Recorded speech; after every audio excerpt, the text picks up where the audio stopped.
Assalamualaikum warahmatullahi wabarakatuh. Perkenalkan, saya Bella Septiana Putri dengan NPM 2420103082 dari rombel K2. Di sini saya akan memaparkan dari hasil analisis keuangan PT Sarana Menara Nusantara Tbk untuk memenuhi penugasan PJBL Manajemen Keuangan 2.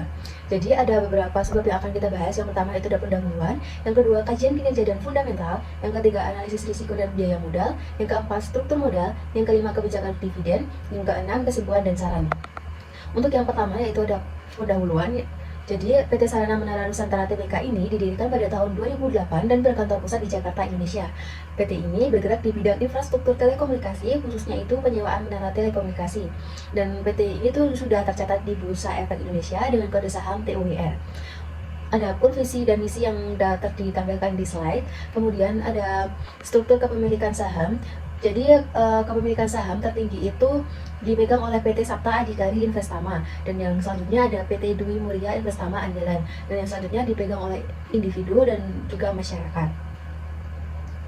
Selanjutnya yaitu ada kajian kinerja dan fundamental. Nah, berdasarkan hasil analisis fundamental dapat dilihat bahwa R4 ini memiliki peningkatan pada tahun 2004. Nah, hal ini tuh kayak menunjukkan kalau perusahaan itu masih mampu untuk menghasilkan laba operasional lebih baik daripada tahun sebelumnya. Dan di situ juga terlihat bahwa EVA juga bernilai positif, yang artinya itu perusahaan masih bisa menciptakan nilai tambah bagi pemegang saham. Tapi di dalam tabel MFA-nya itu mengalami penurunan karena ini tuh jadi menunjukkan kalau apresiasi pasar ke perusahaan itu belum sekuat tahun sebelumnya.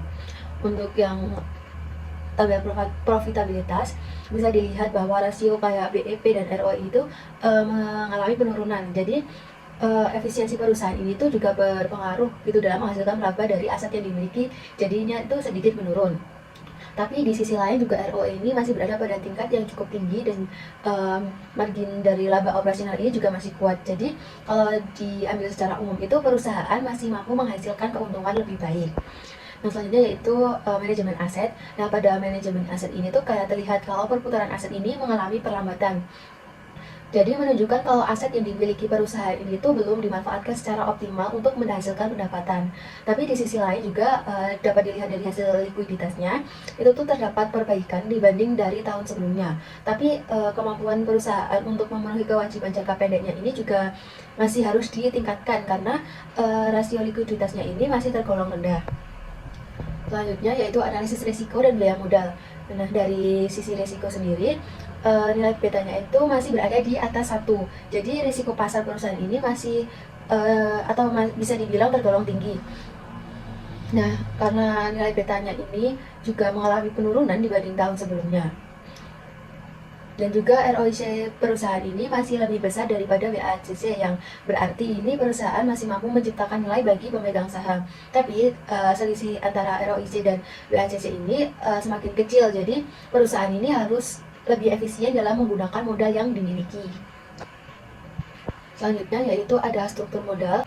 Struktur modal dari perusahaan ini tuh masih didominasi oleh utang. Jadi walaupun debt to capital ratio-nya ini mengalami sedikit penurunan daripada tahun sebelumnya, tapi penggunaan utang ini tuh bisa membantu perusahaan dalam memperoleh manfaat pajak karena bisa mendukung ekspansi usahanya.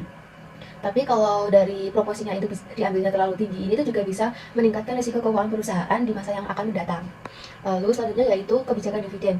Nah, di slide tersebut sudah dicantumkan kalau perusahaan ini konsisten membagikan dividennya kepada pemegang saham selama periode pengamatan. Jadi perusahaan ini tidak membagikan seluruh laba yang diperoleh, tapi juga menyisihkan sebagian besar labanya itu untuk laba ditahan.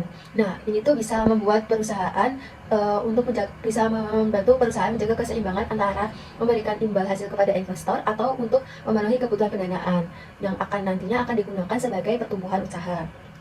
Nah, slide yang selanjutnya yaitu ada kesimpulan dan saran. Kesimpulannya, perusahaan ini melakukan ekspansi besar-besaran namun laba belum optimal.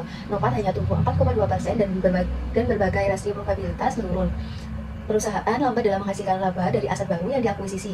Ini tercermin dari fixed asset turnover yang menurun dari ROIC yang turun drastis. Kemudian rasio likuiditas ini membaik namun juga masih rapuh. Jadi perusahaan belum mampu menutup seluruh kewajiban jangka pendeknya dengan aset lancar. Lalu perusahaan masih mampu menciptakan nilai tambah ekonomi karena ROIC-nya masih di atas WACC. Namun ini tuh spread-nya ini masih menyusut tajam yang bisa menjadi sinyal peringatan dini. Dan juga risiko sistematis menurun struktur modal, namun utang masih mendominasi. Jadi saran yang bisa diberikan yaitu mengoptimalkan aset hasil akuisisi agar segera berkontribusi terhadap laba dan meningkatkan ROIC. Kemudian meningkatkan efisiensi operasional dan memperbaiki manajemen piutang untuk mempercepat arus kas masuk. Menjaga arus kas dan perkuat likuiditas, mengingat rasio likuiditas ini masih di bawah 1 kali. Komunikasikan strategi ekspansi dan prospek pasca akuisisi kepada investor untuk membantu kembali kepercayaan pasar yang sempat menurun.